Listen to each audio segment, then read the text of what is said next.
Hey, you go back up there and say someone's crazy. I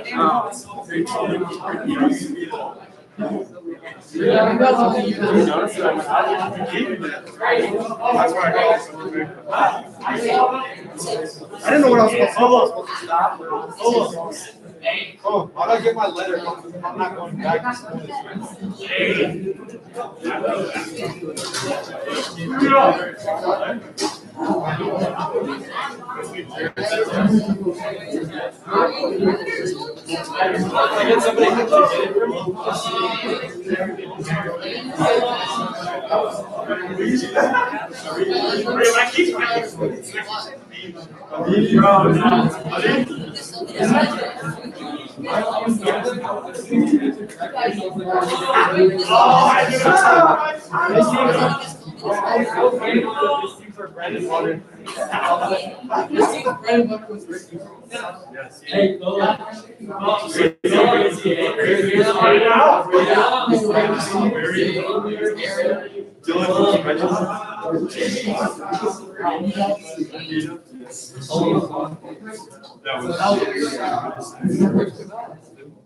It's a skill that you're getting from the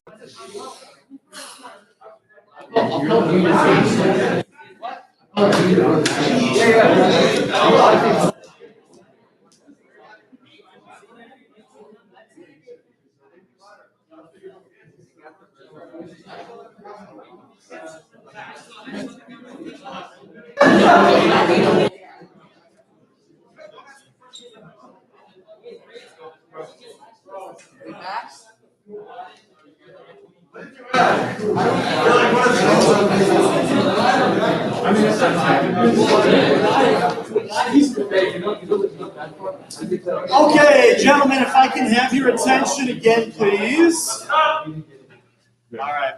My apologies to our viewers at home. In the middle of Coach Cullum's speech, all of a sudden, Keaton Perkins here noticed that the Snap page had come up. And so we got to figure it out now.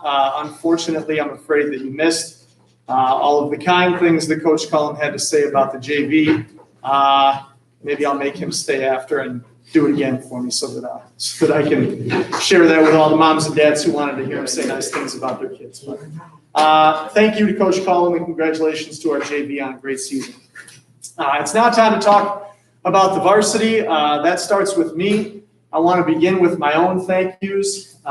First of all, our Backers Club, we thank them every year. This was obviously a complicated year for our backers, but they remain extraordinary supporters of Woodstock Athletics. We're grateful for that. I want to thank our administration, specifically Dr. Valicelli, Mr. Podgorski, and Mr. Kirkpatrick, who all supervised home events and are all very supportive colleagues. An enormous thank you to our athletic secretary, Mrs. Heidke, who knows the answer to every question and the solution to every problem that I have before I even know that I have it. I want to thank our custodial staff. Thanks to Mr. Zogelman and his entire crew. Custodial responsibilities this year looked much different than they ever have before, and our custodial crew was up to all of the new challenges. We want to thank our transportation department for getting us where we needed to go. Thanks to Coach Kozer and Mrs. Burrow for their work at the scorers table during the clock and the book for our home games. And then finally, on a personal note, thank you to my children, Charlie, Martha, and Simon, and to my wife, Sarah. Coaching demands a lot of you logistically with practices and games and this year especially trying to be creative with one-on-ones and trivia nights and leadership council meetings and film sessions and everything else. But it also demands a lot of you emotionally, and it is critical that you have a support system at home that helps you through. And I have an amazing one, so I'm grateful to them. At this time, I'm going to ask Coach Norgard and Coach Smith to come up so they can help me out with passing out some of the awards that we've got. You guys can, I'll let you figure out how you want to handle that.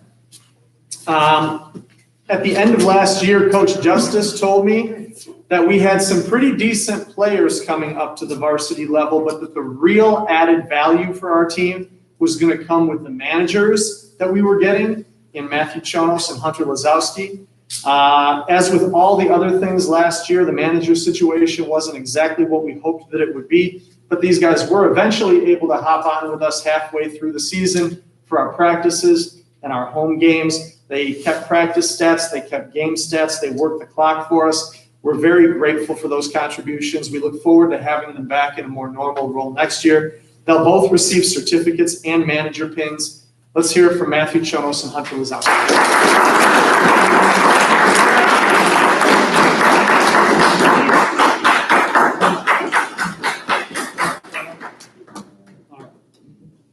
Two other guys that I want to recognize but who are not receiving varsity awards tonight are Hayden Hack and Caden Perkins.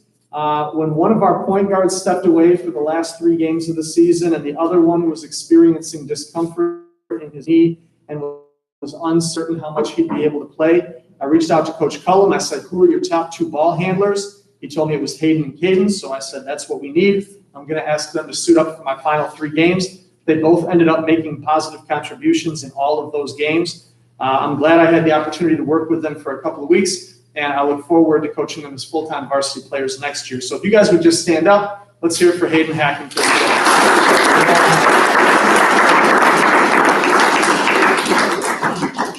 Okay, now is when I go through everybody individually.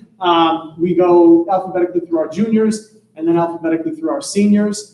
We're going to start with a couple of guys who are not able to be here tonight, but hopefully they're going to be able to hook up with the YouTube, and Mom and Dad are going to be able to hook up with the YouTube live feed. So we still want to say some nice things about them. We start with Mateo Alcazar. Mateo had the 2nd most assists on our team this year with 28. He shot 73.7% from the free throw line, which was 2nd best on the team. He also had the 2nd most free throws made with 14. He was our 2nd leading scorer with 81 overall points and 6.8 points per game. He led the team in 3-point field goals made with 13. He led the team in steals with 23. That was 8 more than anybody else, so he led that by a wide margin. The Huddle program that we use for our film and for our stat breakdowns gives you a number called VPS. It's Value Point System. And it's basically a single number that evaluates your performance. So it takes all the good things you did, your points, your rebounds, your assists, your steals, everything else, and it divides it by the bad things, the missed shots, the turnovers, stuff like that. So anything over a 1 means you did more good than bad in that game or in that season. So for each of our varsity guys, I'm going to share what Huddle said was their best game of the year according to VPS. So Mateo's best game of the year was February 19th at home against Johnsburg. He scored 13 points, shot 6 for 6 from inside the 3-point line, which was very impressive. He also finished with 4 assists and a steal in that game. My favorite thing about that game was his turnover rate, which was 18.8%. That means that fewer than 20% or fewer than 1 out of 5 of the possessions that ended with him ended in turnovers. And for a point guard in particular, that's a really impressive number. We'd like our team to be under 20, and for the guy that handles the ball the most to be under 20 is really impressive. I've told Mateo many times that the European style of basketball that he plays is my favorite in the world. Coach Shutt gives me a hard time sometimes about preferring the NBA over college basketball, but the truth is that I'd take Spain versus Argentina over any of that. Mateo has some of that flair to his game. I'm proud of him for working back from his knee surgery that he had this fall. I know it wasn't always easy. I know he's still battling back on the pitch for the Blue Streak soccer team. I believe he'll keep working hard to strengthen that knee so that he returns at peak condition next year to help lead this varsity team to a very successful season. All of our players tonight are going to get their varsity certificates, a copy of our season statistics, and a copy of our program records. Mateo will also receive his varsity emblem, Mateo Alvarez.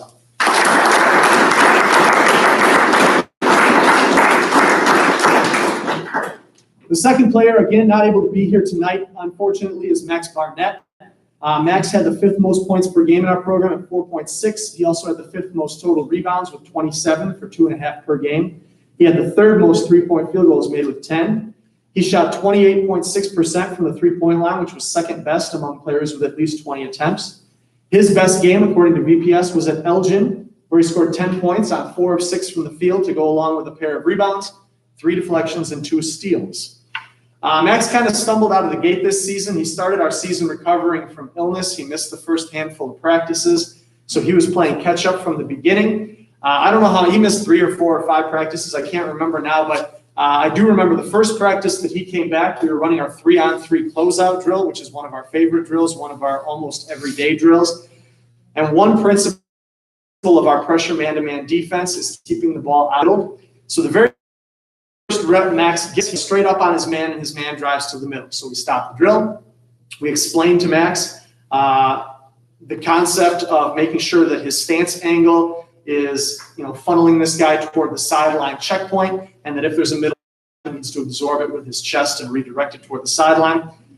So we run the drill back, give him another opportunity. The very next rep, very same guy, I don't remember who it was, tries to drive middle, and Max just has the perfect stance angle. He gets his chest in front of the driver. The man with the ball just bounced right off of him and right back to the sideline where we wanted him.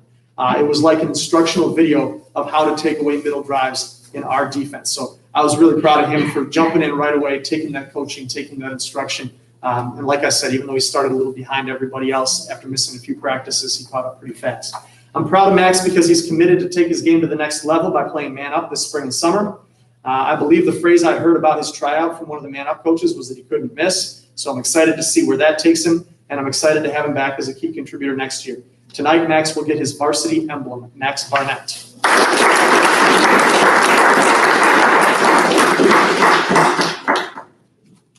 Caden Hunter. Now Caden is here, and from now on, you got to come up while I say nice things about you. So Caden, would you come on up? Let's hear it for Caden.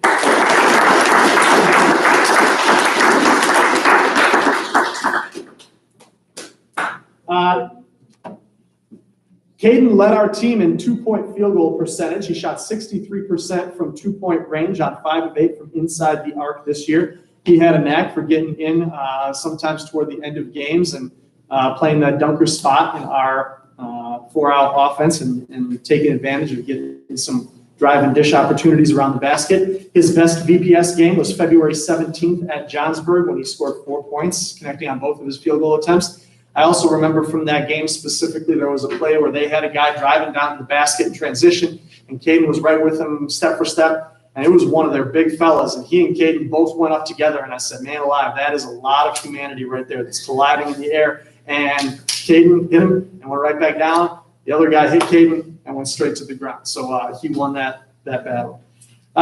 Leading up to our senior night, I asked all of our juniors to either write something about or record a short video for our seniors for their senior night videos. Most of the guys wrote something, which is totally fine, and I appreciate that, but Caden recorded a short video for each guy mentioning specific things that he liked and appreciated about each of them.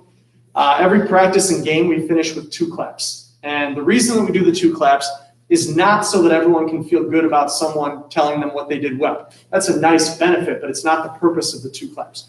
The purpose of the 2 claps is that we want our players to understand the value of celebrating each other. One of the life lessons we want them to learn is to look outward and find what we're grateful for, and making those senior videos show to me that Caden understands that, and I'm proud of him for that, and he should be proud of that too. Tonight, Caden will receive his varsity letter, Caden Hunter.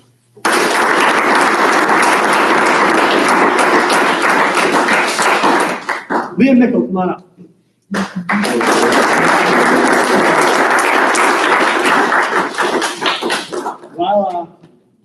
While Liam's coming up, just to clarify, when I say that you're receiving your emblem or you're receiving your letter, you guys are getting those slips of paper. Those need to be turned into the athletic office. They have it all up there. They have it right now. You can take it up tomorrow if you're in the building.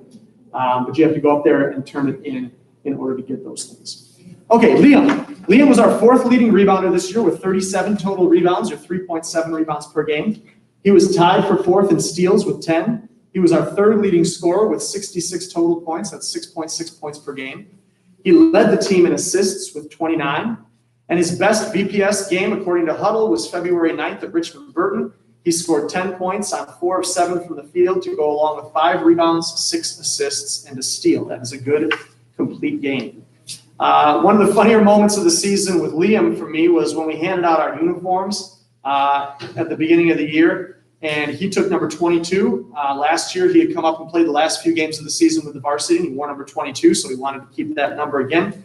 And that night, I got a text from him with a picture of himself trying the uniform on, and it was just about to burst and snap because it was not fitting him anymore. So the next day, we bumped him up to number 44. That story is partly just funny, but it's also partly a way of pointing out that the number 22 jersey was too small for Liam because Liam really committed himself to get stronger this offseason. Pay attention to what I said there. Committed himself to getting stronger. I'm doing a lot of exit interviews right now, and a lot of people are telling me I need to work out, or I need to work on my shooting, or I need to work on my ball handling. Remember that working out or working on those things are not the goal. The goal is to get stronger. The goal is to be a better ball handler. The goal is to be a better shooter. And there's an important small difference there between just thinking that I'll show up and I'll do these things and I'll get better by osmosis versus saying I am committed to actually getting noticeably and significantly better in these areas. Sometimes we just show up and sometimes we work with a purpose. Liam does not just show up. He works with purpose, and that is a quality that I admire about him. Tonight, Liam gets a varsity emblem. Liam Mickle.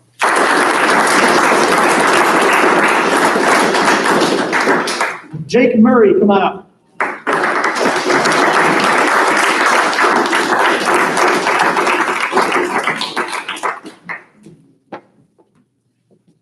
All right. Jake Murray had the 4th most assists on our team with 16. He had the second most blocks with 4. 11 steals, was the 3rd most on the team. He was our 2nd leading rebounder with 58 total rebounds, 4.5 per game. His 44 defensive rebounds led the team. He had our 2nd most 3-point field goals made with 12, and he led the team in 3-point field goal percentage, shooting 33.3% from 3. Now that means 1 point per attempt. Points per attempt is an important statistic. It tells me how efficient that shot is.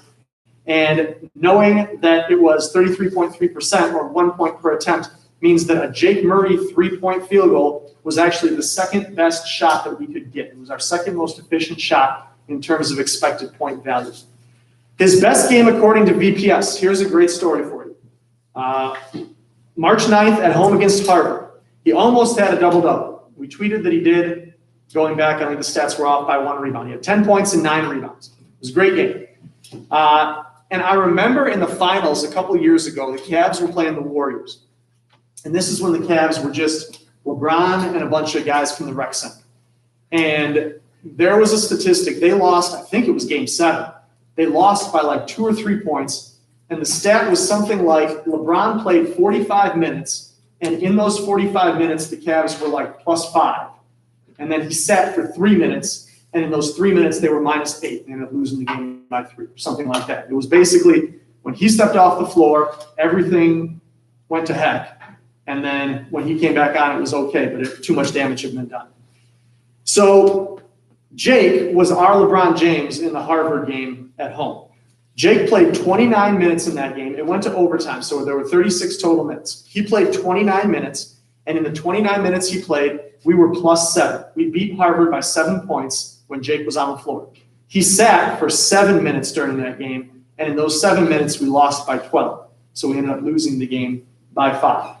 Jake was the only player in that game who had a positive plus-minus. So when he played, we were better than that. And that was a statistic that really stood out to me when I was going through things today.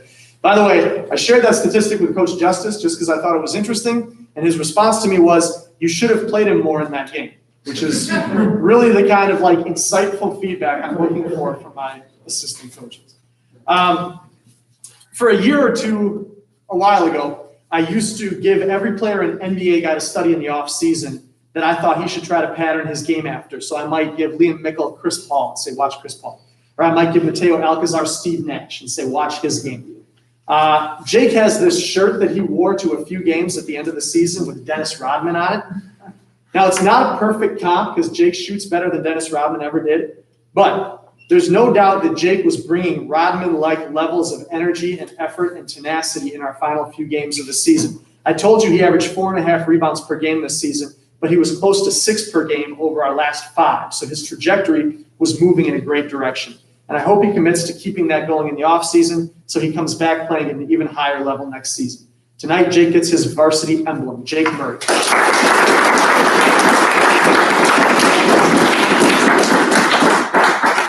Evan Newhart, come on up.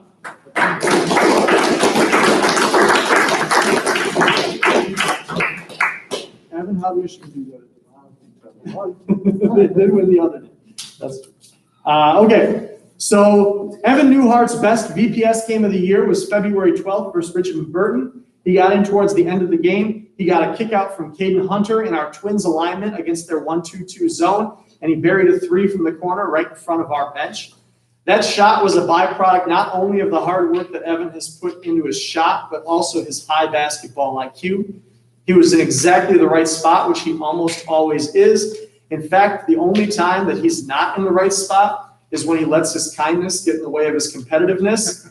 I can't remember who we were playing. Coach Norgard's laughing because he noticed the same thing I did, but we had a home game, and the other team turned the ball over. I think the ball was on the ground, and we got control of it. And we're going, and I yelled out, "Go!" I'm thinking, we got their guys still on the ground. We got a 5-on-4 advantage. I look, and we're only playing 4-on-4. So I turned back, and Evan went back to help the guy up and make sure that he wasn't down for too long. So you just can't coach the goodness out of some kids, no matter how hard you try.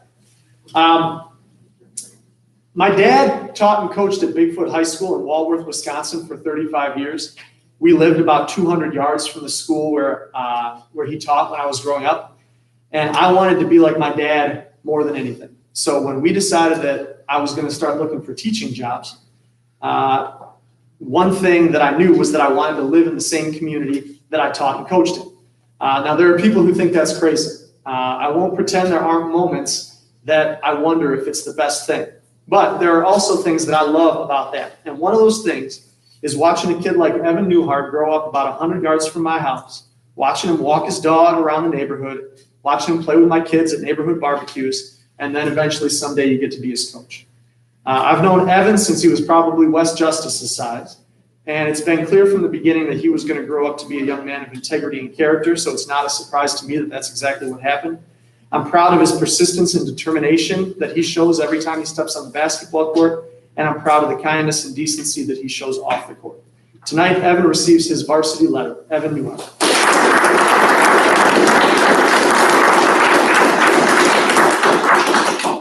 Jack Novella, come on up.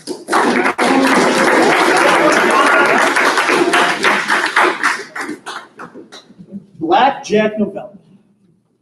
There's one fun thing about, speaking of just being in the same community, one thing about being around as long as I've been around is that all the nicknames I gave to you guys when you were coming to my camp, when you were like in 2nd grade and 3rd grade, now I get to use those. I got Zach Attack and Jake the Snake and Black Jack all playing for me. Jack Novelli was our team leader in 3 of the 5 major statistical categories. He led the team in block shots with 7. He led the team in rebounds with 70, including 33 offensive rebounds. That was more than twice as many as anybody else on the team. And he was our leading scorer with 103 points or 7.9 points per game. He was the only guy in this shortened season to reach triple digits in his scoring total. He also led the team with 20 free throws made and shot 69% from the free throw line, which was 4th best on the team. His best VPS game will be no surprise to anybody. It was his first game of the season at Richmond Burton. He went 11 of 19 from the field, scored 23 points to go along with 9 rebounds and a steal. Jack is all business. He's a great listener. He's very serious about taking coaching and taking instruction. You can be sure that he's going to take whatever you tell him and try to use it to make him better. He's another one of the guys who's committed to man up this offseason, so he's working to make himself better next year too. I believe that iron sharpens iron, so I can't wait to see how competing against other high-level players over the coming months is going to help him continue to develop into an even better player coming back for his senior year. Tonight, Jack will get his varsity emblem, Jack Novella.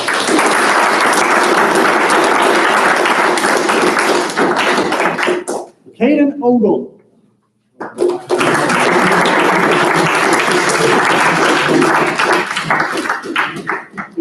one guy who was going to walk up here and do this while he was walking up, it was going to be Caden. Caden was our fourth leading scorer. He scored 64 points, 4.9 per game. His 3 block shots were the third best on the team. He shot 71.4% from the free throw line, which was third best on the team. You're hearing me talk a lot about free throws. 13 years at Woodstock High School, this is the second best free throw shooting team that I've ever had. Very, very impressive. Caden's 39 rebounds were third best on the team. So that's third most block shots, third best free throw percentage, third most rebounds, and he had 17 assists, which was third best on the team. He shot 51.7% from inside the three-point line, which was the best on the team. I mentioned earlier that a Jake Murray 3 was the second most efficient shot we had at 1 point per attempt. A Caden Ogle 2 was our most efficient shot at 1.03 points per attempt. His BPS game, 9th from Burton, he finished with 7 points, 8 rebounds, and 3 assists. He also made maybe the shot of the year that night. I think with about 3 or 4 seconds left, Jack took a shot at the buzzer, missed, hit the rim, bounced on the backboard, bounced over the backboard. Caden got cleared out, which should have been a foul. On a box out, just grabbing it, flinging it up in the air, it hits the top of the backboard and ended up falling in after the buzzer. That was a great memory. That Richmond-Burton game was a really important game for Caden. I will be honest, I did not come into this season with Caden mentally slotted in our top 5 or 6 players. But if you ever thought to yourself, man, if coach would just give me a shot, Caden Ogle is my proof that everyone has a shot. He played well enough in practice to earn minutes in that Richmond game. But do you know how many minutes he played in that game where he scored 7 points and had 8 rebounds and 3 assists? He played 13 minutes, less than half of the game. But he played well. That's the secret, okay? He made a positive difference in the game. So our next game, he started. And the last 5 games of the year, he averaged 24 minutes per game. He went from a guy who I thought would get a few minutes a game to a guy who earned 10 or 12 minutes a game to a guy who was playing starters minutes by the end of the season by performing. Now, as I told him, it's a journey. It's never over. So he'll need to work even harder this offseason to continue to get those opportunities. But if he takes advantage of them like